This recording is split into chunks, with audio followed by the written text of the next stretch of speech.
Welcome to the familiarisation of your iPad SP1 automated external defibrillator. This film will go through 3 sections. 1. How to set up your AED. 2. How to use your AED. 3. How to regularly check your AED.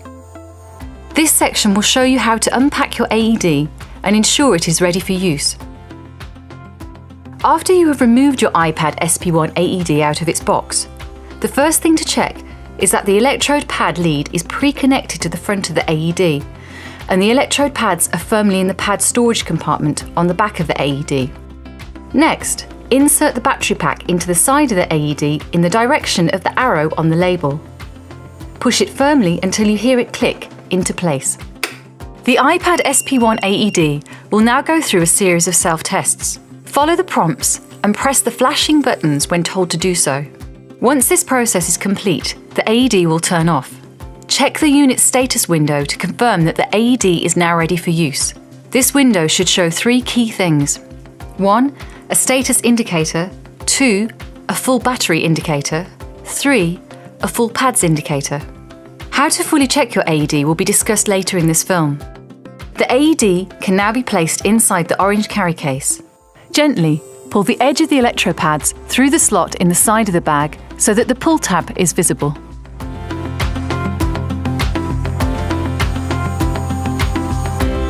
To use the AED, first press the green on button.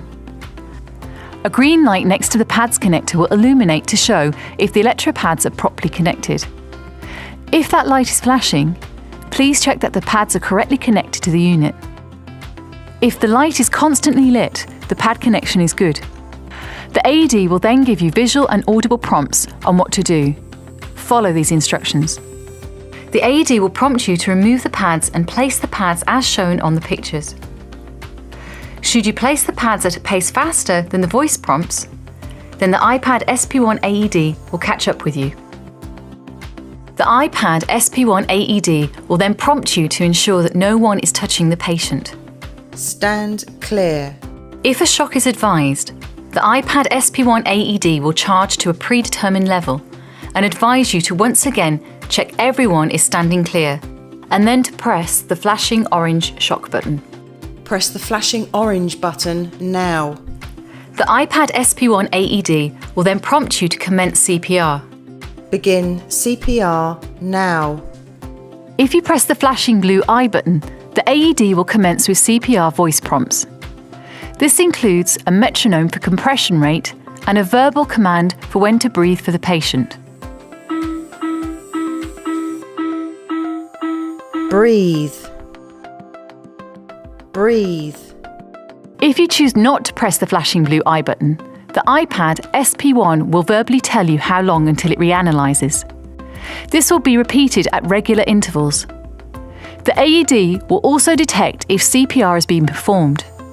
Depending on what is detected, it will instruct either to commence CPR or encourage you to continue CPR. Always continue CPR until either the patient wakes up or the AED prompts you to stop so it can reanalyse. This is usually every 2 minutes. At times, a patient's heart may not require a shock. In this instance, the AED will state, "No shock advised. Begin CPR now." In these circumstances, it is impossible to accidentally administer a shock. If the patient is showing no signs of life, you should immediately start CPR.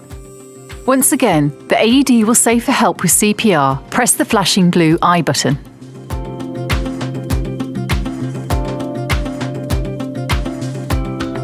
This AED features a unique built-in ambient noise detector. This will automatically adjust the volume of the AED depending on the surrounding noise to a maximum of 90 decibels. This is particularly useful in noisy environments. Whilst the majority of cardiac arrests are on casualties who are of adult age, and the incidence of cardiac arrest in children are rare, they are on the increase. The iPad SP1 AED has a feature that allows it to be used on children should the need arise. There is no need to change the pads. Simply lift the cover and slide the switch on the front of the AED to select child mode. The iPad SP1 AED is a robust AED that holds a water resistance rating of IP55 and it has passed drop tests to all sides and corners from 1.2 metres. If you have to use your AED, it is always important to inform the attending ambulance staff of how long you have been doing CPR and how many shocks you have given. This is easily done with the iPad SP1 by turning the AED off and then holding down the blue I button for more than 1 second. The AED will immediately tell you how long it was turned on for and how many shocks it has given. The iPad AED will also collect and store key information during an event.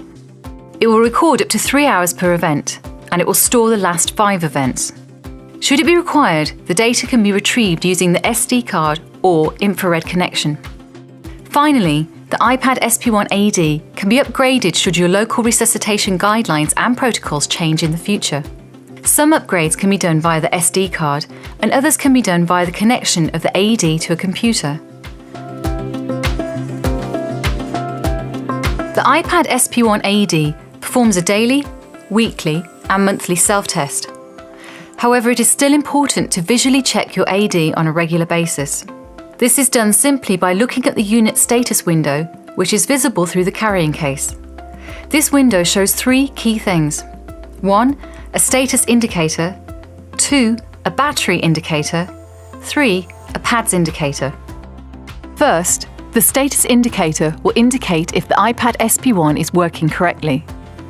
It does this by carrying out daily, weekly, and monthly self-tests.